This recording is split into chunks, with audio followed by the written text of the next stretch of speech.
नमस्कार, मैं हूं अदिति नागर और स्वागत है आप सभी का भारत 24 के podcast one nation one election. अच्छा, ये विचार सुनने में तो आसान लगता है, सिंपल नजर आता है, लेकिन वास्तविकता में जमीनी हकीकत यह है कि ये जमीन पर बड़ा पेचीदा है। बहुत सारे कॉन्स्टिट्यूशनल अमेंडमेंट्स हैं, बहुत सारी चीजें हैं। तो आज इस विचार को कागज से कानून तक बनाने की जिसके कंधे पर जिम्मेदारी है, वो हमारे साथ मौजूद है। पीपी चौधरी साहब। चौधरी साहब 3 बार सांसद रह चुके हैं। 3 बार वो सांसद बन के आए और साथ में उन्होंने नरेंद्र मोदी सरकार में कई बड़े पदों पर मंत्री रह चुके हैं और कई बड़ी जिम्मेदारी निभाई है। अच्छा, सबसे महत्वपूर्ण बात है कि चौधरी साहब की जो कॉन्स्टिट्यूशनल समझ है, कानूनी समझ है, वो जबरदस्त है और उसके पीछे की वजह है कि वो वरिष्ठ अधिवक्ता हैं, बड़े वकील हैं और 11,000 से ज्यादा केसेस कंडक्ट करा चुके हैं। और शायद यही वजह है कि जो उनकी समझ कॉन्स्टिट्यूशनल और कानूनी समझ है, उसी की वजह से उनको वन नेशन वन इलेक्शन के जेपीसी का चेयरमैन चुना गया है। चौधरी साहब, आपका बहुत बहुत स्वागत है। Thank you. और वन नेशन वन इलेक्शन सुनने में आसान भी है, बहुत आइडिया कॉम्प्लिकेटेड है, तो शायद मैं उम्मीद करती हूँ कि आज जो दर्शक हमारे साथ जुड़े हैं वो वन नेशन वन इलेक्शन को लेकर एक आसान भाषा में क्यों, कैसे और सबसे बड़ा सवाल कब, ये तमाम बातें आज आपके साथ चर्चा में समझ सकें। चौधरी साहब, बहुत बहुत स्वागत है। लेकिन सबसे पहला जो मैं समझना चाहूंगी वो है कि ये one nation one election bill क्या है, इसका कॉन्सेप्ट क्या है, ये विचार क्या है सर? सबसे पहले तो आदित्य, आपका बहुत बहुत धन्यवाद, भारत 24 चैनल का भी। और आपने बहुत महत्वपूर्ण विषय पे ये चर्चा कर रहे हैं, क्योंकि वन नेशन वन इलेक्शन ये विजन क्यों हुआ। सबसे पहले तो हमें ये समझना पड़ेगा, जब भारत का संविधान बना तो सबसे पहले जो हम कह सकते हैं कि लिखित में भले ही मत हो, लेकिन उसकी स्पिरिट, इंटेंट एंड ऑब्जेक्ट ये था कि लोकसभा और विधानसभा के चुनाव साथ हों। तो 1951-52 और उसके बाद में 57, उसके बाद में 62, उसके बाद में 67, ये 4 चुनाव जो हैं, जिसको हम कह सकते हैं जनरल चुनाव, बिल्कुल, ये लोकसभा और विधानसभा के चुनाव साथ साथ हुए। लेकिन उसके बाद में साइकिल जो है 67 के बाद में कि कई नए स्टेट के फॉर्मेशन हुए, नए राज्य बने और कई जो हैं 356 के तहत में कई सरकारें जो हैं वो गिराई गई। तो कई कारण इस तरह के रहे हैं जिस वजह से चुनाव जो हैं एक साथ होने की साइकिल जो है वो डिस्टर्ब हुई।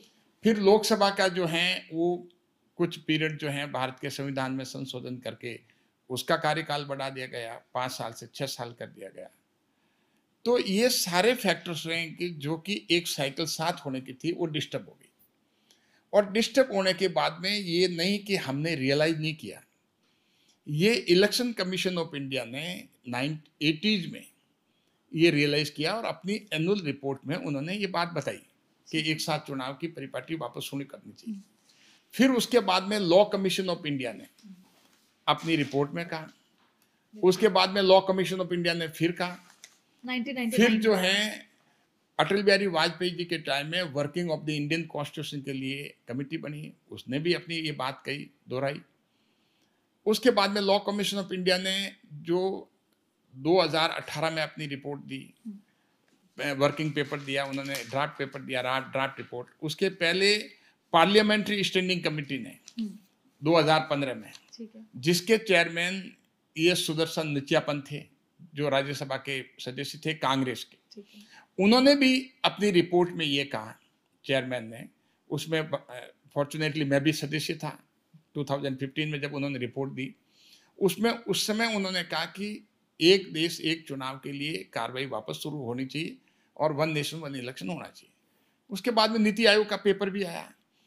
तो ये सारी बात जो है, जो इंस्टीट्यूशन, वेरियस इंस्टीट्यूशन है, सब ने माना कि एक साथ चुनाव होने चाहिए। और इसका सबसे बड़ा कारण है, जैसे आपने बताया, कि कोई साल ऐसा नहीं जाता जिस साल 5-6 चुनाव नहीं होते। देखिए 30 राज्य हैं और 30 राज्य के 5 साल का पीरियड हम देखें तो एवरेज जो है वो 6 चुनाव जो हैं प्रति वर्ष होते हैं राज्यों के। अब आप देखिए कि एवरेज 6 चुनाव तो राज्यों के हुए प्रति वर्ष। उसके बाद में पंचायतों के चुनाव, म्युनिसिपैलिटी के चुनाव, जो लोकल सेल्फ गवर्नमेंट हम कह सकते हैं, उनके चुनाव भी होते हैं। उसके बाद में पूरा प्रशासन जो है, जब चुनाव होते हैं, आप अगर किसी भी डिपार्टमेंट में जाएंगे तो पता लगेगा भी कि कलेक्ट्रेट और जिला प्रशासन है पूरा चुनाव में लगा हुआ है। कोई अगर आप किसी तरह का इन्वेस्टमेंट भी लेकर जाएंगे तो कोई सुनने वाला नहीं, उस समय कोई काम। तो किसी सेक्टर का काम ले लीजिए जो कि एक प्रशासन का जिले लेवल का हो चाहे ब्लॉक लेवल का हो, उसमें प्रशासन जो है लगभग 3 महीने, क्योंकि उसके पहले वो वोटर लिस्ट का काम करते हैं, प्रिपरेशन में उसमें दिमाग लगता है उनका, तो पूरा प्रशासन जो है उसमें डेडिकेटेड हो जाता है। तो किसी तरह का काम, मैं एक कोई पर्टिकुलर काम नहीं, आप देख लीजिए जो प्रशासन काम करता है वो किसी तरह का काम लेके जाएंगे तो उसमें आपका काम नहीं होगा। पुलिस डिपार्टमेंट होगा तो वो भी जो उनका प्रोसिक्यूशन का काम है, कोर्ट में केस प्रोसीड करना, वो भी अपना समय जो है उसमें law and order situation maintain करने में, उसमें वो ट्रेनिंग में लग जाता है। और उसके बाद में आप देखें सबसे ज़्यादा जो है एडवर्सली इफेक्ट जो होते हैं, मेरा मानना है वो होते हैं हमारे बच्चे। और बच्चे भी कौन से? बिलो पॉवर्टी लाइन के जिनके परिवार हैं उनके बच्चे, और मिडिल क्लास के, क्योंकि सरकारी स्कूल के टीचर्स हैं उनका रिक्विजिशन होता है, प्राइवेट स्कूल का तो नहीं होता है। उनके बच्चे तो आराम से पढ़ते हैं, लेकिन आप डिस्पैरिटी देखिए कि सरकारी स्कूल के टीचर जो हैं वो बीएलओ भी होते हैं नियुक्त, और उसके बाद में उनको वोटर लिस्ट, पंचायत की वोटर लिस्ट बनानी पड़ती है, म्युनिसिपैलिटी की वोटर लिस्ट बनानी पड़ती है, और विधानसभा की वोटर लिस्ट, लोकसभा की वोटर लिस्ट, तीनों के टाइम में उनको अलग अलग एक्सरसाइज के लिए जब भी चुनाव होते हैं उनके लिए लगना पड़ता है। फिर जब चुनाव के दौरान उनको बूथ पे भी जाना पड़ता है, उस पर जब वोटिंग होती है, और उसके साथ साथ स्कूल बंद रहता है, बच्चों के स्कूल का उसमें होता है, टीचर अवेलेबल नहीं होता क्योंकि वो इलेक्शन की ड्यूटी में होता है, उसके पहले उसकी ट्रेनिंग भी होती है। तो कुल मिलाकर के आप देख लें कि किसी न किसी रूप में टीचर जो हैं वो ऑक्युपाइड होने से बच्चों के एजुकेशन एडवर्सली अफेक्ट करता है। इसको तो आप क्वांटिफाई कर ही नहीं सकते कितना देश को नुकसान होता है, इसको आप क्वांटिफाई नहीं कर सकते। ये इतना बड़ा चुनावी संशोधन है, रिफॉर्म है, जिसको हम कह सकते हैं सुधार है। देश का सबसे बड़ा, देश आज़ाद होने के बाद में अगर इलेक्शन रिफॉर्म हम कह सकते हैं तो ये है। तो उन्होंने पार्लियामेंट्री, एक जॉइंट पार्लियामेंट्री कमेटी के लिए सारी पार्टी ने स्वीकार किया कि जॉइंट पार्लियामेंट्री कमेटी बनाई जाए। नॉर्मली जॉइंट पार्लियामेंट कमेटी में आज तक जो मेंबर्स बने हैं वो करीब 31 होते हैं, लेकिन इसमें कई पार्टी का ये आग्रह था कि भाई उनको भी जगह मिले उसमें, तो 31 मेंबर की जॉइंट पार्लियामेंट्री कमेटी 41 मेंबर की जॉइंट पार्लियामेंट्री कमेटी बनी है। सर 1967 से पहले साइमल्टेनियस इलेक्शंस हुए, तो आप क्या ये कहना चाह रहे हैं कि 67 से लेकर अब तक 2025 तक जब ये नॉन साइमल्टेनियस इलेक्शंस हो रहे हैं तो ये सही नहीं थे? क्योंकि कहीं ना कहीं बात ये उठती है कि अब क्यों, अभी क्यों जरूरत है, और क्योंकि सवाल उठता है कि कॉन्स्टिट्यूशनल रिक्वायरमेंट है या ये पॉलिटिकल रिक्वायरमेंट है। देखिए, ये रिक्वायरमेंट की जब आप बात करते हैं, बहुत अच्छा सवाल है ये रिक्वायरमेंट है नेशनल इंटरेस्ट की, ये रिक्वायरमेंट है नेशन बिल्डिंग की, ये रिक्वायरमेंट है देश हित के लिए, ये रिक्वायरमेंट ये पॉलिटिकल एग्जिजेंसी नहीं है, क्योंकि इसका डायरेक्ट इम्पैक्ट जो है वो किसी पॉलिटिकल पार्टी पे पड़ता है, ये सोचना गलत है। ये फर्क पड़ता है एक साथ चुनाव होने का फायदा जो होता है वो नेशन बिल्डिंग के लिए सबसे बड़ा फायदा है, ये देश हित के लिए है। क्योंकि मैं बहुत विस्तार से आपको बताऊंगा कि लार्जर इकोनॉमी में आप अभी जो हाई लेवल कमेटी के साथ जो पेपर अटैच हुआ है, जो एन.के. सिंह जी जो फॉर्मर फाइनेंस कमीशन के चेयरमैन भी रह गए और आईएएस ऑफिसर भी रहे, फाइनेंस सेक्रेटरी भी रहे हैं, बहुत ही एमिनेंट इकोनॉमिस्ट हैं, उनकी टीम ने एक पेपर जो है पहली बार इस पे स्टडी हुई है पिछले 2 साल से, उन्होंने माना है कि जीडीपी का 1.6% अलग अलग चुनाव होने से देश को नुकसान होता है। देश को नुकसान कितना होता है? लगभग अलग अलग चुनाव होने से, चुनाव साथ नहीं होने से करीब आप देख लीजिए 4,50,000 करोड़ रुपया का इतना देश को नुकसान होता है। अगर ये 7 चुनाव हुए तो 4,50,000 करोड़ का फायदा होता है। लेकिन उसमें स्टेट की इकोनॉमी भी अगर साथ माने तो ये इवन फर्दर बढ़ा, इवन देन ये 7 लाख करोड़ रुपए तक जा सकता है। तो इतना बड़ा अगर इजाफा देश की अर्थव्यवस्था में, अगर अर्थव्यवस्था में जुड़ता है एक साथ चुनाव होने से, तो कौन नहीं चाहेगा? देश का हर नागरिक किसी भी पॉलिटिकल पार्टी का हो, मेरा मानना है अगर उसका इंटरेस्ट अगर है, देश हित का इंटरेस्ट है, अगर नेशन बिल्डिंग का है कि हमारे लिए नेशन बिल्डिंग पहले है, पार्टी बाद में, तो देश हित की अगर वो सोचेगा तो सबसे पहले चाहेगा कि अगर ये 7 लाख करोड़ रुपए का फायदा देश को हो रहा है तो एक साथ चुनाव होना चाहिए। 7 लाख करोड़ का अगर मोटा मोटा कम से कम भी मान लें तो 5 साल में 5 लाख करोड़ भी मानो तो एक साल का 1 लाख करोड़ रुपया। तो अगर हम इसको माने कि अगर नदियां से नदियां जोड़ने का, पूरे देश में पानी का देने का, सरकार 1 लाख करोड़ रुपया एक साल का खर्च करे तो अगले 15 साल में कोई भी गांव ढानी नहीं रहेगी कि जहां पीने के पानी की सुविधा नहीं हो। तो ये पैसा जो है अनमाइंडफुली, so you're saying the money will be utilized in nation building और jobs और things like that, सारा एम्प्लॉयमेंट। अगर मान लो आप जो 2047 में प्रधानमंत्री मोदी जी का विजन है कि विकसित भारत के, वो लेके चल रहे हैं। मेरा मानना है कि अगर 1 नेशन 1 इलेक्शन का सपना जो है, विजन जो है देश का, अगर वो जल्दी पूरा हो जाता है तो 2047 को इंतजार करने की जरूरत ही नहीं।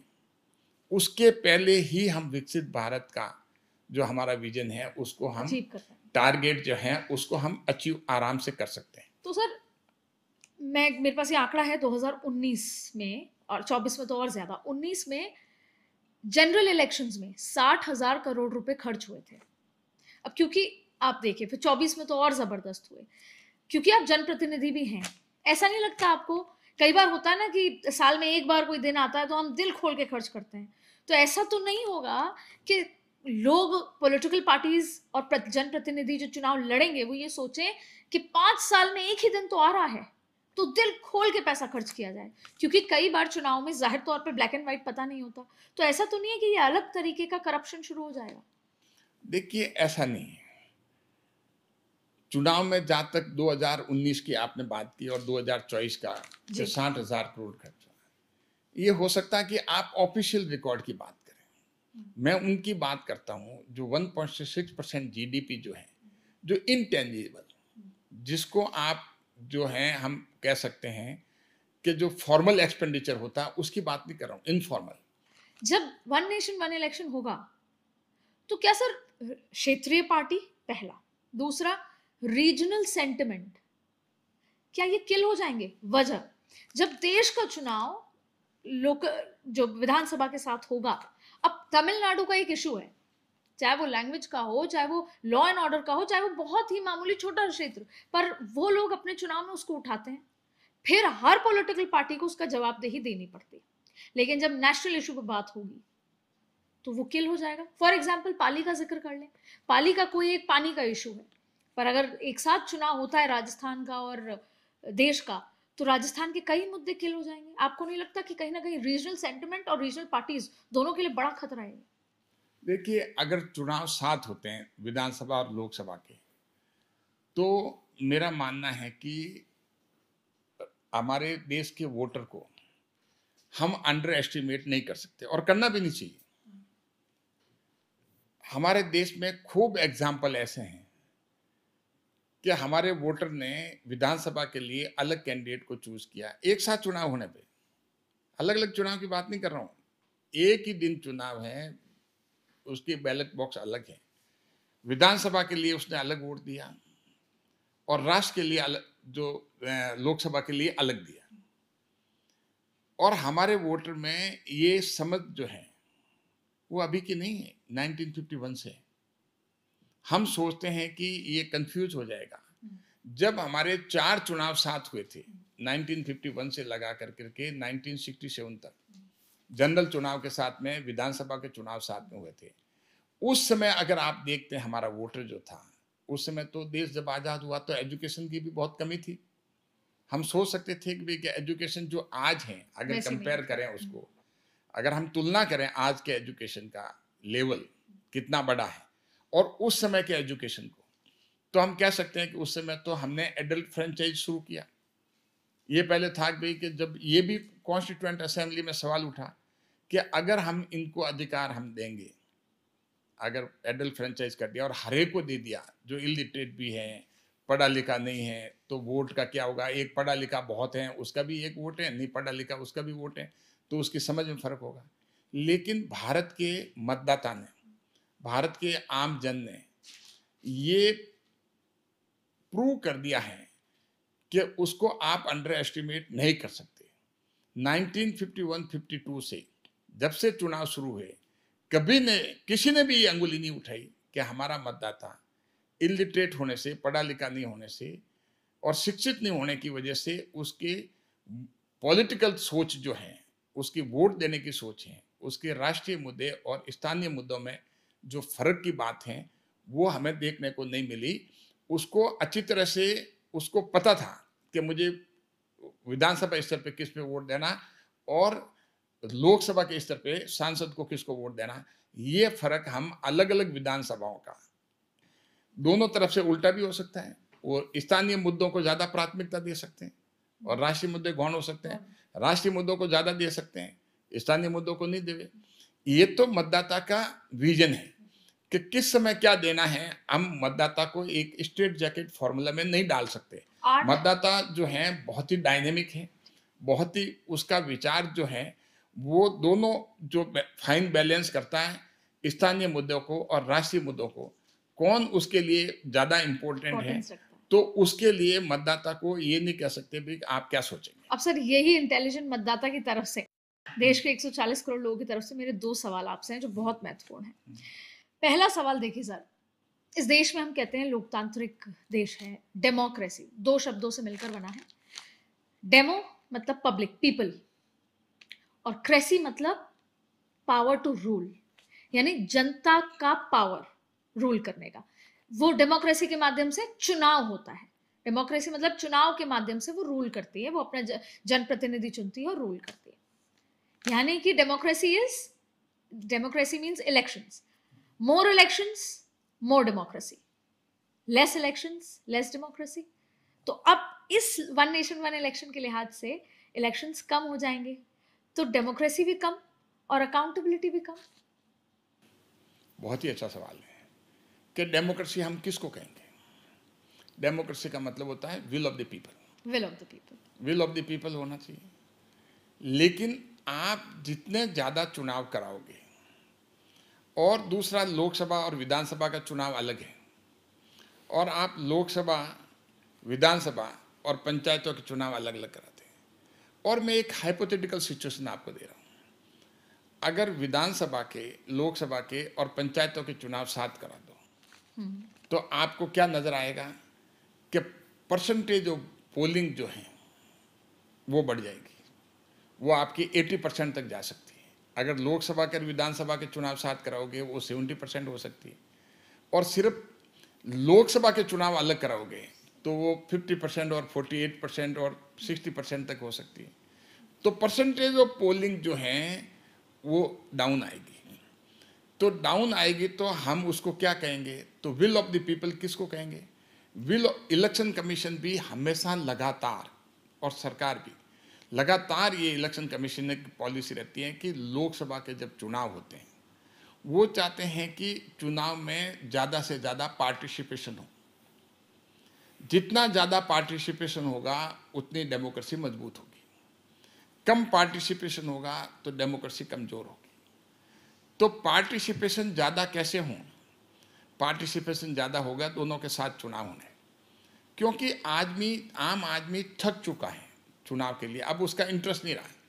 5 साल में एक बार इलेक्शन होता तो उसको इंटरेस्ट रहता है कि मुझे 5 साल में एक बार वोट आता है, मुझे वोट देने जाना है। नहीं तो उसको लगता है कि म्यूनसिपलिटी का भी चुनाव है, पंचायत का भी है, और अब जो हैं विधानसभा के भी हैं, लोकसभा का भी हैं। तो हमारे करीब 5 करोड़ से ज़्यादा माइग्रेंट वर्कर हैं, उनका इंटरेस्ट खत्म हो जाता है धीरे धीरे। और जो दूसरे जो लोग रहते हैं, तो हमारे परसेंटेज ऑफ पोलिंग डाउन क्यों होती है? क्योंकि उनका इंटरेस्ट खत्म हो जाता है। चुनाव तो बार बार आते रहते हैं, क्या देना है इसमें, क्या भाग लेना। तो अगर एक बार चुनाव होंगे तो लोग ज़्यादा पार्टिसिपेट करेंगे। तो हम डेमोक्रेसी किसको कहेंगे? डेमोक्रेसी ये कहेंगे, democracy basically will of the people. और विल ऑफ द पीपल अगर रिप्रेजेंटेशन लेस हो तो डेमोक्रेसी नहीं कह सकते, और विल ऑफ द पीपल अगर रिप्रेजेंटेशन ज़्यादा हो उसका, तो हम कहेंगे कि ट्रू सेंस में डेमोक्रेसी है। और जो भी इलेक्शन कमीशन भी चाहता है कि ज़्यादा से ज़्यादा परसेंटेज ऑफ पोलिंग बढ़े, उसमें पूरा पैसा खर्च करते हैं इलेक्शन कमीशन, पूरा अवेयरनेस प्रोग्राम चलाते हैं। तो उसी लिए विल ऑफ द पीपल जो है उसका रिप्रेजेंटेशन बहुत सही होना चाहिए। और हमने ये एग्जाम्पल के तौर पे देखा है कि जब लोकसभा और विधानसभा के चुनाव साथ होते हैं तो 10% से 21% तक पोलिंग जो है वो इंक्रीज हुई। इंक्रीज होने का मतलब हम ये कह सकते हैं कि अगर 70% की पोलिंग हुई, 80% की पोलिंग हुई, हम कह सकते हैं कि हमारा जो प्रधानमंत्री बने वो 80% की पोलिंग के आधार पर बने। अगर मान लो सामने वाली पार्टी के अपोजिशन को अगर 80 में से 35 गए तो 45% की पोलिंग से बने। और एक अगर मान लो पोलिंग ही 50% हुई, अगर लोकसभा के चुनाव अलग हुए, और 30% पोलिंग से प्रधानमंत्री बनते हैं, और 25% से या मुख्यमंत्री बनते हैं, और 20% से जो अपोजिशन को रहता है, तो कह देंगे भाई 30% से मुख्यमंत्री बना है, 70% तो जनता का कोई लेना देना ही नहीं है। तो that is not a democracy. Democracy means the participation of the people. Undoubtedly आपने अदर वे राउंड करके, हाँ नहीं, party other way round means participation of the people. लेकिन डिफरेंट टाइम पे इलेक्शन कराना और पार्टिसिपेशन हो ही नहीं, तो उसको हम डेमोक्रेसी नहीं कह सकते। अलग अलग इलेक्शन होने का मतलब अलग, चुनाव अलग होना वो डेमोक्रेसी नहीं है। पार्टिसिपेशन जो है वो डेमोक्रेसी है। तो will of the people represent कैसे होगा? जब पोलिंग के लिए जाएंगे, पोलिंग के लिए जाएंगे नहीं तो डेमोक्रेसी वो पार्टिसिपेशन कैसे हुआ? अक्सर ऐसा होता है कि अच्छा, आपने देश के चुनाव में पब्लिक अलग तरीके से करती है, फिर उसको रियलाइज होता है कि जो उससे वादे करे वो पूरे नहीं करे, तो 3 महीने बाद किसी और राज्य में अगर चुनाव होता है तो वो उस लिहाज से वोट करती है वादों पे। तो गवर्नमेंट को या पॉलिटिकल पार्टीज को बार बार अपने वादों पर अडिग रहना पड़ता है। अब अगर चुनाव एक साथ होते हैं तो वो सोचेगी अब जो होगा अगले 5 साल बाद होगा, अकाउंटेबिलिटी कम, अब 5 साल बाद देखा जाएगा। ऐसा लगता है आपको? देखिए, आपने ये भी सवाल बहुत अच्छा है, तो मैं फिर भी इस पे बता दूं आपको। बहुत अच्छा क्वेश्चन है। मतलब निश्चित हो जाएंगे कि अब देखा जाएगा अगले 5 साल। अभी देखिए, अब खड्डे नहीं भरे। बार बार चुनाव होना, अगर हम समझते हैं कि इससे हमारी अकाउंटेबिलिटी इंक्रीज होगी, एनहांस होगी, क्योंकि पार्लियामेंट्री डेमोक्रेसी में जनप्रतिनिधि की अकाउंटेबिलिटी होती है, और उसका अकाउंटेबिलिटी का जो परीक्षण है वो 5 साल का टाइम मिलना चाहिए एक साथ लोकसभा विधानसभा को। ऐसा नहीं कि बार बार मिले उस पार्टी में, जैसे केंद्र में मान लो एक सरकार आ गई और उसके 4 महीने बाद में इलेक्शन हो गए। अब 4 महीने के में वो सरकार जो है, केंद्र की परफॉर्मेंस उसको विधानसभा में पे करनी पड़ती है। तो आप 4-6 महीने में क्या परफॉर्मेंस आप कर पाएंगे? 4-6 महीने में कुछ नहीं कर पाएंगे। तो एक नैरेटिव जो है बड़ा गलत सेट होता है। और जहाँ तक अकाउंटेबिलिटी की बात है, हम अगर अकाउंटेबिलिटी की बात करें, देखिए हमारे पास हमारा जो डेमोक्रेसी है, parliamentary democracy, we are having parliamentary democracy, we are not having executive democracy. जैसे अमेरिका में एग्जीक्यूटिव डेमोक्रेसी है। और पार्लियामेंट्री डेमोक्रेसी की विशेषता क्या है? पार्लियामेंट्री डेमोक्रेसी की विशेषता ये है कि पार्लियामेंट्री डेमोक्रेसी में 24/7 जनप्रतिनिधि अकाउंटेबल होता है पब्लिक का। अब कैसे? सरकार जो है अकाउंटेबल पार्लियामेंट को, या सरकार अकाउंटेबल होती है विधानसभा को, और मेंबर ऑफ पार्लियामेंट और लेजिस्लेचर, विधायक, वो अकाउंटेबल होते हैं पब्लिक को। तो हम देखते हैं कि जब हमारे सवाल पूछने का जो है 24/7, कभी हम उनको क्वेश्चन कर सकते हैं, सवाल पूछ सकते हैं सरकार को, तो ये हमारी पार्लियामेंट्री डेमोक्रेसी। तो अकाउंटेबिलिटी का हम कह रहे हैं कि अकाउंटेबिलिटी जब चुनाव में जाएंगे तभी अकाउंटेबिलिटी होती, ऐसा नहीं। अकाउंटेबिलिटी जो है वो 24/7 ऑलरेडी है, उसको चुनाव में जाने को अकाउंटेबिलिटी नहीं कह सकते। और चुनाव बार बार, अगर मान लो आप चाहते हैं कि भाई कि लोकसभा का चुनाव होने के बाद में, साल भर के बाद में, 6 महीने के बाद में अगर चुनाव होता है उसमें फ्रीबीज जो है, फ्रीबीज की वजह से अब सबसे बड़ा नुकसान फ्रीबीज का होता है उस स्टेट की इकोनॉमी पे होता है। अब आप पंजाब का हाल देखें, जो फ्री बिजली का बहुत पहले केस हुआ था, तो उससे पंजाब की इकोनॉमी जो है, और पंजाब के अलावा दूसरे प्रदेश भी जहाँ पर भी ये हुआ, हरियाणा भी है, दिल्ली भी तो है, जहाँ पर भी है, तो डेवलपमेंट पे बहुत फर्क पड़ा उसका। जो डेवलपमेंट एक सिस्टमेटिक होना चाहिए वो असिस्टमेटिक होता है, और उसकी वजह से डेवलपमेंट में जो पैसा जाना है वो नहीं जा पाता। तो फ्री बीज का जो है, आप फ्री बीज का मतलब क्या हुआ? आप फ्री बीज क्यों देते? क्योंकि आप वोटर को इन्फ्लुएंस कर रहे हैं, करना चाहते हैं। आप वोटर को इन्फ्लुएंस करने का मतलब, आप इसको क्या कहेंगे? सुप्रीम कोर्ट ने जब राजनारायण वर्सेज इंदिरा गांधी के केस में, बहुत फेमस केस है, उसमें उन्होंने कहा कि भाई कि आप free and fair election, basic structure है भारत के संविधान का कि इलेक्शन जो है फ्री होना चाहिए, फेयर होना चाहिए। अब सवाल आता है, क्या फ्री बीज देना ये फ्री एंड फेयर इलेक्शन में इंटरफेरेंस नहीं है? ये सुप्रीम कोर्ट ने भी कहा उसके बाद में, तमिलनाडु के केस में उन्होंने कहा कि अगर आप फ्री बीज देते हैं, आप वोटर को इन्फ्लुएंस कर रहे हैं कि वो आपको वोट दें, तो आप इन्फ्लुएंस अगर कर रहे हैं तो ये फ्री एंड फेयर इलेक्शन नहीं कह सकते। और फ्री एंड फेयर इलेक्शन नहीं कह सकते तो भारत के बेसिक स्ट्रक्चर जो है, पर सब मैनिफेस्टो में तो पार्टी अपना हक मानती है। नहीं मानती। देखो, पार्टी कुछ भी मानती, मैं ये नहीं, पॉलिटिकल पार्टी का है वो, उनकी अपनी, उनका ये कहते हैं। लेकिन अगर कोई जाकर के कहता है कि भाई मैं आपको ये फायदा दूंगा, मुझे आप वोट देंगे, तो आप कहने का मतलब आप पैसा किसका दे रहे हैं? आप टैक्स पेयर का पैसा दे रहे हैं, और आप एक सिस्टमेटिक जो है उसमें सबका विकास हो उस पैसे से, और सोशल जस्टिस का काम भी हो, ये भी बैलेंस होना बहुत ज़रूरी है। तो सवाल ये आता है कि क्या freebies free and fair election के अगेंस्ट में नहीं है? अगर सुप्रीम कोर्ट की वर्डिक्ट देखें तो उनका मानना है कि फ्रीबीज जो है फ्री एंड फेयर इलेक्शन के अगेंस्ट में है, और फ्री एंड फेयर इलेक्शन कराना ये हर सरकार का काम है, और free and fair election Bharat के बेसिक कॉन्स्टिट्यूशन का बेसिक स्ट्रक्चर है। और ये चीज़ जो है सुप्रीम कोर्ट ने तमिलनाडु के केस में कही, और free and fair election basic structure हैं ये राजनारायण वर्सेज इंदिरा गांधी के केस में सुप्रीम कोर्ट में कही। तो इसीलिए मेरा ये कहना है कि अगर कोई जाकर के ये कहते हैं साहब कि ये फ्री बीज दे रहे हैं, ये फ्री एंड फेयर इलेक्शन के खिलाफ है, इससे आप एक पॉलिटिकल पार्टी वोटर को इन्फ्लुएंस कर रही है, जो कि गलत है, तो उसका मेरा मानना है कि ये कोर्ट कह सकता है कि फ्री बीज देना फ्री एंड फेयर इलेक्शन के खिलाफ है। 8 महीने में आप सिर्फ 2 राज्य गए हैं, 2 साल में आपको पूरा देश जाना है, सभी राज्यों में जाना है। बिल क्या कहता है और उसका रास्ता क्या है?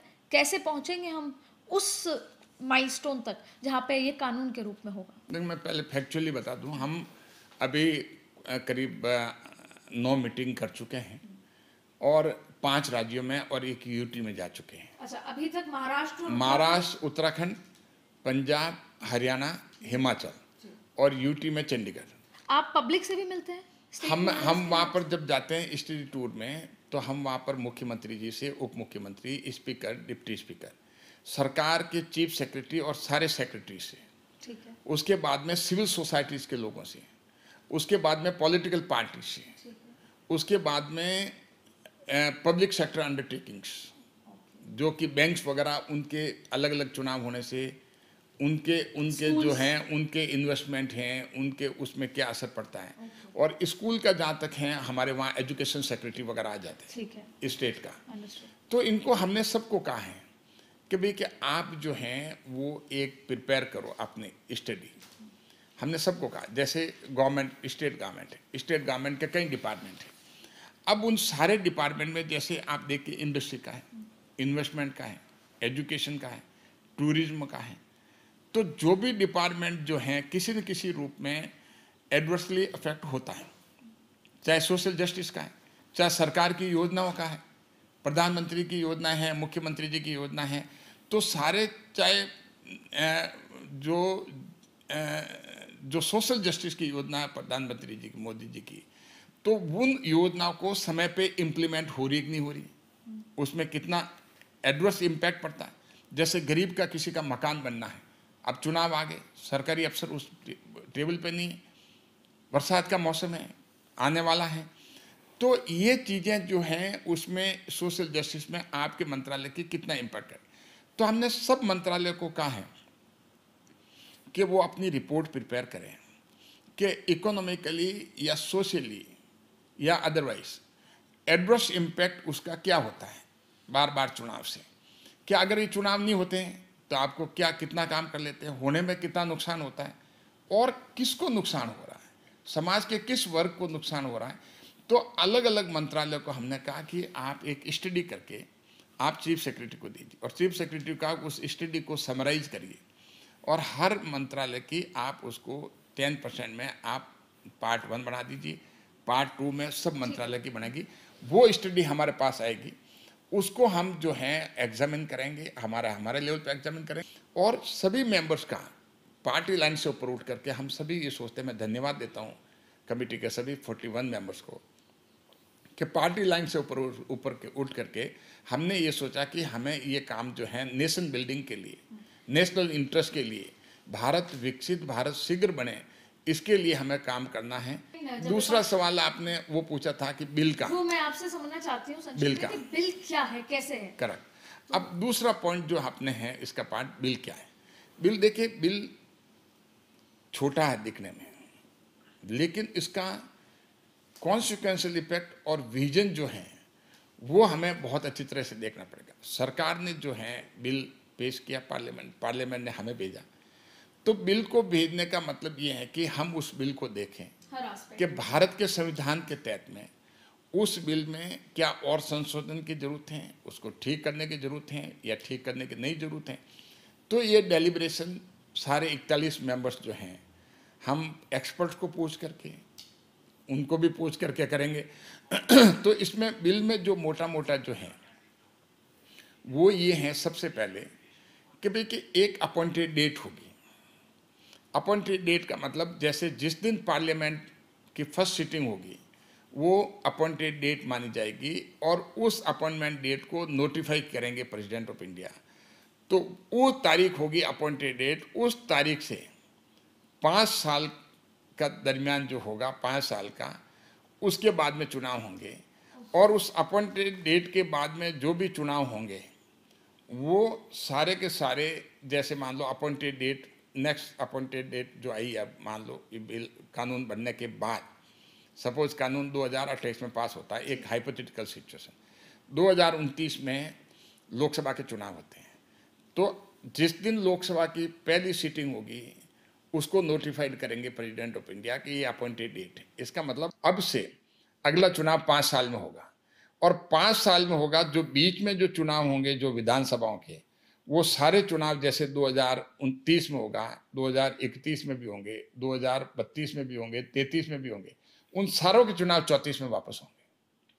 ओके, तो सारों के चुनाव जो हैं, दिस इज वेरी इंपॉर्टेंट। एक बार और मैं समझना चाहूंगी, तो जो भी अपॉइंटेड डेट कानून बनने के बाद आएगी, जो आप कह रहे हैं, जो कि 2029 की पहली सिटिंग फर्ज कर लीजिए 15 जून है, फर्ज करते हैं, तो यानी अब अगले 5 साल बाद उसी 15 जून तक वो सरकार वापस से चुनाव होने हैं। मतलब पार्लियामेंट का चुनाव तो 2034 में जैसे 2029 में हुआ, 15 जून को अपॉइंटेड डेट होगी, तो 15 जून के पहले 2034 में सारी 2034 में सारी सरकारें वापस बननी विधानसभा की, सारे विधानसभा देश की। फिर 34 के बाद जो अगला चुनाव होगा वो भी 15 जून के पहले जो हैं उसमें 2034 में 5 जोड़ लीजिए, 2039 में। अब एक और बात सर, अब सारे जो हैं, अब आप देखेंगे जो 2031 में चुनाव होगा वो 4 साल के लिए होगा, 32 में होगा 3 साल के लिए होगा, 33 में होगा वो 1 साल के लिए होगा। दिस इज एक्साइटिंग और सर। और 34 में सब वापस होंगे, लेकिन ये वन टाइम मेजर है। ये ट्रांसफॉर्मेशन जो स्टेज हैं, ये एक बार की कार्रवाई, ये हमेशा नहीं है, क्योंकि अभी जो अलग अलग हो रहे थे उनको साथ लाने के लिए किसी न किसी को रुकना पड़ेगा, किसी न किसी को कम होना पड़ेगा, तब साथ आएंगे। तो साथ आने के लिए या तो उनका एक्सटेंड करो या कम करो। तो साथ आने के लिए ये सारे के सारे मर्ज जो होंगे 2034 में होने के बाद में फिर साथ चलेंगे। समझ गए सर। अब बहुत इंपॉर्टेंट यहाँ पर बात आई है जो मुझे लगता है दर्शकों को बहुत ज्यादा इंटरेस्टिंग होगी, उनकी क्लैरिटी आएगी। पहला, जैसे ही अपॉइंटेड डेट आ जाएगी, इसका मतलब one nation one election force में आ गया। अभी जो हमारे 2029 की जो पहली सिटिंग होगी, उस दिन से one nation one election force में आ जाएगा। एम आई राइट सर? ठीक है सर। अब इसका, जैसे आपने राजस्थान, मध्य प्रदेश, छत्तीसगढ़ की बात कही, 2029 में आप फोर्स में लेकर आएंगे for example according to the bill. अब हम आते हैं 2033। अगला चुनाव राजस्थान का होगा 2033 में और देश का चुनाव होगा 2034 में। तो 33 में दिसंबर में चुनाव होगा। तो क्या राजस्थान के उस 1 साल में 2 बार चुनाव होंगे 6 महीने के अंदर? बहुत इंपॉर्टेंट आपका सवाल है। हाँ, बिल्कुल समझने के लिए बहुत इंपॉर्टेंट है। अभी जो हमारे पास बिल आया है, उस बिल में प्रावधान तो यही है कि अगर 2028 में चुनाव राजस्थान के हुए, उस समय तो कानून आया नहीं, लागू हुआ नहीं, और लागू नहीं हुआ तो वापस चुनाव राजस्थान के होंगे 2033 में, अगला चुनाव मध्य प्रदेश के, छत्तीसगढ़ के। बिल्कुल। अगर मान लो 5 साल कोई विधानसभा चलती, पहले अगर हो तो पहले हो जाएंगे। तो 2000 अगर मान लो पहले कहीं डिजोल्व हो गए कोई, तो पहले हो गए। वो सिचुएशन 33 की आएगी नहीं, लेकिन सब कुछ ठीक रहता है और 5 साल तक विधानसभा ही चलती है आगे। तो 2033 में होगा। 2033 में होगा कि इस आज की तारीख में जो बिल है उसके प्रावधान के हिसाब से 2034 में वापस लोकसभा के साथ में 6 महीने के बाद में चुनाव। तो आप ही कह रहे हैं कि 33 के दिसंबर में भी होंगे और फिर 34 के मई में भी होंगे? हाँ, तो ये है बिल की रिक्वायरमेंट के हिसाब से जो अभी प्रावधान आज जो। लेकिन ये तो बिल बना करके पार्लियामेंट ने कमेटी को भेजा, कमेटी को देखने का काम है भाई ये ठीक है कि नहीं। अब ठीक ये प्रावधान है या नहीं है, ये तो सारे मेंबर्स जो हैं डेलिब्रेशन करेंगे, और उसमें अगर लगा कि कुछ प्रावधान जो हैं उनको ठीक करना है तो ठीक करने के बाद में पार्लियामेंट को भेजेंगे। तो भेजने का मतलब, कमेटी के पास भेजने का मतलब ये नहीं कि जो उन्होंने भेजा है और वो ठीक नहीं हो तो भी वापस तो ऐसा ही भेजना। आप ही कह रहे हैं कि आप इसमें सुधार कर सकते हैं? मतलब ये सारे मेंबर्स जो हैं पूरा स्टडी करने के बाद में सारे बहुत स्टेक होल्डर्स, ऐसे ऐसे लोगों को हम बुला रहे हैं। जैसे अभी तक आप देखेंगे कि जो न्यूट्रल व्यक्ति हैं, जैसे कि बिल ठीक है कि नहीं है, ठीक नहीं है तो क्या इसमें प्रावधान लाना चाहिए। तो फिर वो सरकार 5.5 साल चल सकती है, एक्सटेंशन मिल जाएगा, ऐसा करना पड़ेगा। हर तरह की संभावना पॉसिबल है। अब पॉसिबिलिटी सब तरह की है। अब आप देखेंगे कि अगर राजस्थान, मध्य प्रदेश और छत्तीसगढ़ का दो केसेज मैं बता दूं आपको, जो कि बहुत बॉर्डर लाइन पे है। कुछ के चुनाव 6 महीने बाद में है पार्लियामेंट के, कुछ के 6 महीने बाद पहले है। अब इनका क्या करना है? तो अभी की जो पोजीशन है उस पोजीशन में ये है कि अगर राजस्थान, मध्य प्रदेश और छत्तीसगढ़ के अगर पोजीशन आज जैसी स्थिति है वो उसे को देखें तो इनके चुनाव 6 महीने के लिए होंगे, चाहे 33 में हुए और फिर 6 महीने में हो गए, वापस लोकसभा के साथ वापस हुए। और कुछ चुनाव जो हैं जो 6 महीने के बाद हैं, जैसे दिल्ली, हरियाणा और महाराष्ट्र, तो इनके चुनाव 6 महीने बाद हैं तो उनके चुनाव वापस होंगे तो 4.5 साल के लिए होंगे। एग्जैक्टली। ठीक है ना। अब सवाल है कि 4.5 साल के लिए होंगे तो अब देखो पॉसिबिलिटी कुछ भी हो सकती है। अब मैं एक हाइपोथेटिकल सिचुएशन बता रहा हूँ, ऐसा नहीं कि ऐसा होगा, ये तो पॉलिटिकल कॉल है, ये हमारा काम नहीं है। अब पॉलिटिकल कॉल कैसे, जैसे मान लो महाराष्ट्र और दिल्ली और हरियाणा, अगर वहाँ के पॉलिटिकल कॉल लेती सरकारें कि नहीं हम तो लोकसभा के साथ करवाएंगे, तो कोई रोक नहीं सकता। पहले 5 साल पहले तो सरकार उसमें ये है कि मैक्सिमम 5 रहेंगे, मिनिमम का तो लिखा ही नहीं।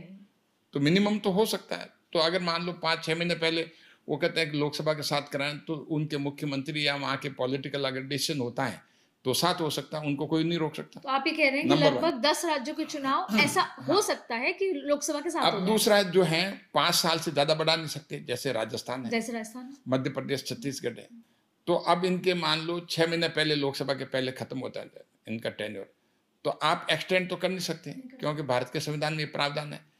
और अगर मान लो आप एक्सटेंड करना चाहते हैं तो संविधान अमेंड करना पड़ेगा वन टाइम मेजर के लिए, कि भाई कि इस तरह की इतनी फलनी फलनी सरकारें हैं, वो 6 महीने पहले खत्म हो रही हैं, तो उनके लिए जो सरकार जो है केयर टेकर गवर्नमेंट 6 महीने के लिए एक्सटेंड होगी, या फिर उनके लिए और भी प्रावधान हो सकता है जो नेक्स्ट भाई के एक्सटेंड का हो सकता है उनके लिए गवर्नमेंट का। जैसे मान लो कि प्रावधान है 356 में है, जब हम 356 में किसी भी सरकार जब पार्लियामेंट लॉ बना करके पार्लियामेंट का खुद का टर्म 1 साल एक्सटेंड कर सकती है, तो विधानसभा का भी कर सकती है।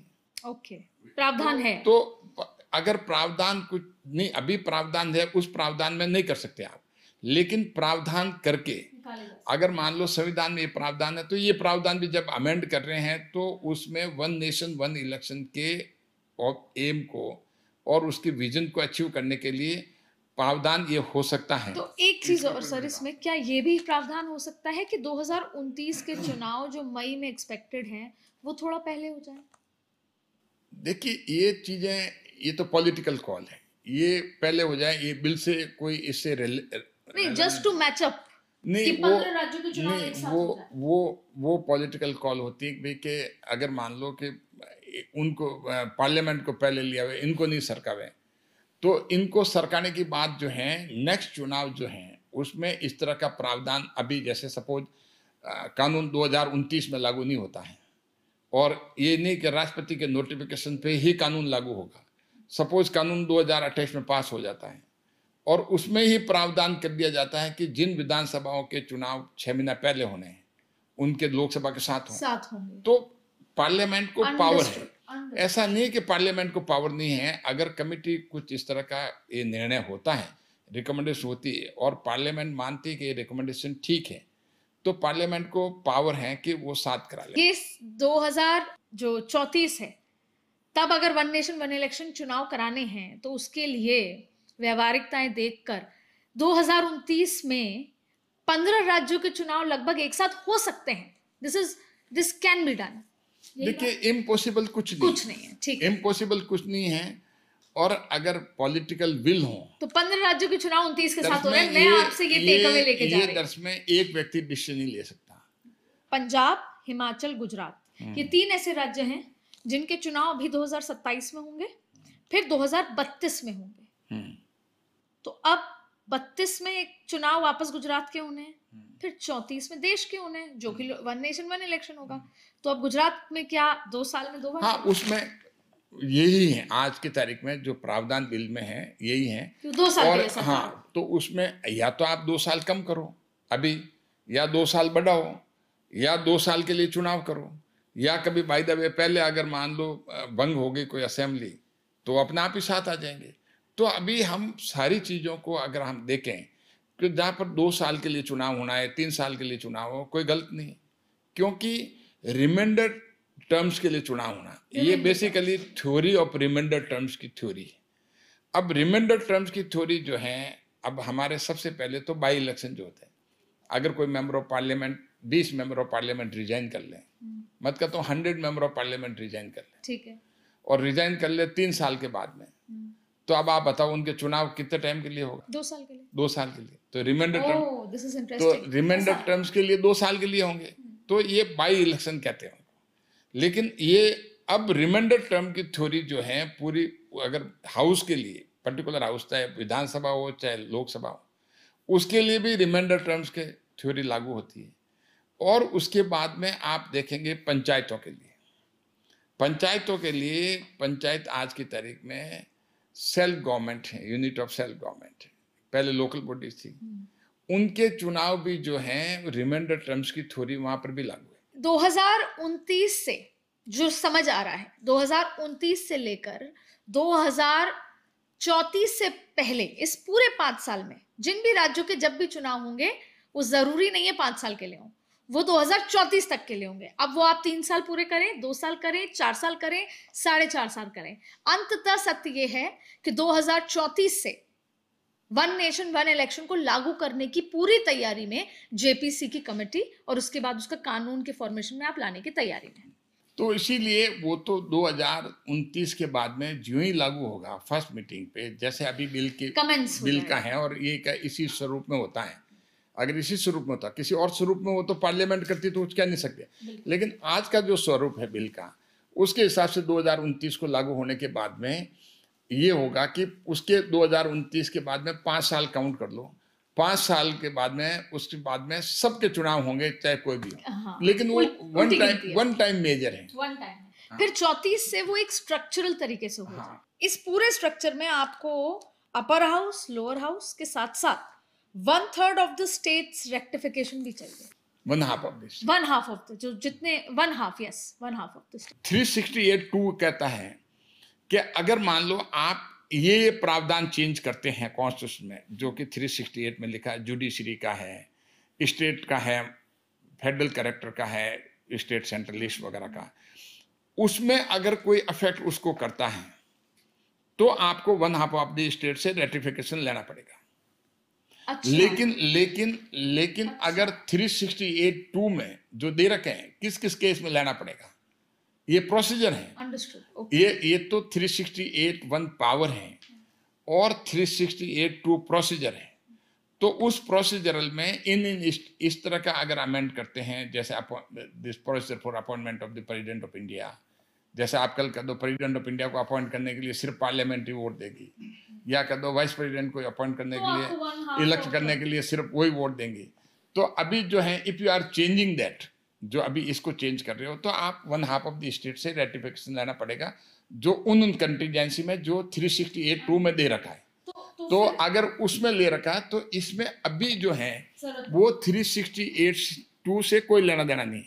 ये fixing of the time schedule, ये टाइम शेड्यूल है, इसमें सेंट्रल स्टेट रिलेशंस का कोई इन्फ्रिंजमेंट नहीं है, सेंट्रल स्टेट रिलेशन को कोई अफेक्ट नहीं करता। सिर्फ इलेक्शन का टाइम जो है वो आप फिक्स करते हैं, उससे स्टेट की पावर जो है कोई कम नहीं होती है। तो आपको 1/2 स्टेट रेक्टिफिकेशन नहीं चाहिए। हाँ, इसमें 368 के लिए अभी जो अमेंडमेंट कर रहे हैं इसके लिए नहीं चाहिए। लेकिन म्युनिसिपैलिटी के चुनाव जो हैं, पंचायतों के चुनाव हैं, लोकल सेल्फ गवर्नमेंट के चुनाव जो हैं, लोकसभा और विधानसभा होने के 100 डेज के अंदर अंदर आपको उनके चुनाव कराए जाने चाहिए, ये रिकमेंडेशन है उनकी।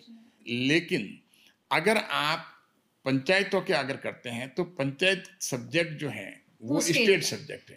तो स्टेट सब्जेक्ट होने की वजह से जब उसके संबंध में अमेंडमेंट भारत के संविधान में होगा, जब वो बिल आएगा, तो उसके लिए 1/2 ऑफ द स्टेट की रेटिफिकेशन, उसमें सहमति जरूरी है। तो अभी फिलहाल हम ये नहीं देख रहे कि 100 दिनों के अंदर पंचायत होगा, इस बिल में ऐसा नहीं। अभी इस बिल में नहीं है। चलिए सर, अब बाकी सब तो ठीक है, लेकिन फर्ज कीजिए कि 2034 में चुनाव होते हैं, कोई भी सरकार आती है और उसको अविश्वास प्रस्ताव आता है, देश में केंद्र सरकार पे अविश्वास प्रस्ताव आता है और केंद्र सरकार केवल 1.5 या 2 साल चलती है, तो फिर क्या होगा? देखिए, उसमें तो रिमाइंडर टर्म का प्रिंसिपल जो है वो एवर होगा हमेशा। लोकसभा के लिए, किसी के लिए भी, कोई भी, चाहे लोकसभा विधानसभा हो, अगर 2 साल के बाद में लोकसभा में अविश्वास प्रस्ताव आ जाती, गिर जाती, तो वापस चुनाव होगा तो 3 साल के लिए होगा, 5 साल के लिए होगा, क्योंकि अगर ऐसा होगा तो फिर साइकिल ही डिस्टर्ब हो जाएगी। सर, अब ये पूरा प्रक्रिया, यानी कि कागज से कानून, जो जिम्मेदारी आपके कंधे पर है, कानून कब तक बनकर आप टेबल कर देंगे या संसद के टेबल पर रख देंगे? देखिए, आपने एक बहुत डिफिकल्ट सवाल पूछा है कि कानून कब तक बन जाएगा। ये संसद के पास में पावर, मेरे पास में नहीं है। जेपीसी की हमारे पास में रिपोर्ट सबमिट करने के लिए हमारे पास में हम डिसीजन सब मिलकर लेते हैं। पर अगर फर्ज कीजिए कोई एक ऐसी सरकार आ जाए जो इस आईडीए के साथ नहीं है, तो वो तो उसको क्वैश कर देगी, नहीं, वो नोटिफिकेशन जारी नहीं करेगी। अगर संसद से कोई कानून पास हो सकता है, दरअसल में 2 हैं, एक तो पास हो गया, एक उसको लागू करना। हाँ, तो पास अगर मान लो संसद से हो गया, जो कि 28 में फर्ज कीजिए हो गया, पास हो गया, तो सरकार को तो उसको लागू करना। ये इंपॉर्टेंट बात है कि अगर कानून पास हो गया है, कोई भी सरकार हो, सरकार को लागू करना है, सरकार को लागू करना पड़ेगा। तो एक बार गोली निकल गई है तो वो वापस बंदूक में सर नहीं आती नजर आ रही। लेकिन गोली का एग्जाम्पल तो मैं एकदम यहाँ नहीं दे सकता, लेकिन संसद ने जो कानून बनाए हैं वो सरकार को लागू करना पड़ेगा।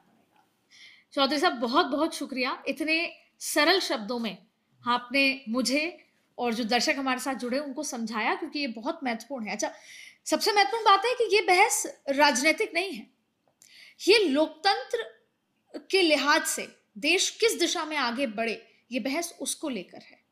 इसलिए आज पीपी चौधरी साहब ने एक देश एक चुनाव की बारीकियों को, कानूनी बारीकियों को, कॉन्स्टिट्यूशनल बदलाव को, इन तमाम चीजों को, और सबसे महत्वपूर्ण बात है तारीखों सहित ये पूरा समझाया। पीपी चौधरी साहब आपका बहुत बहुत शुक्रिया, इतने आसान भाषा में बहुत बहुत इतने धन्यवाद महत्वपूर्ण आदित्य मुद्दे को जी, समझा। आपका भारत 24 चैनल का भी बहुत बहुत धन्यवाद। Thank you sir.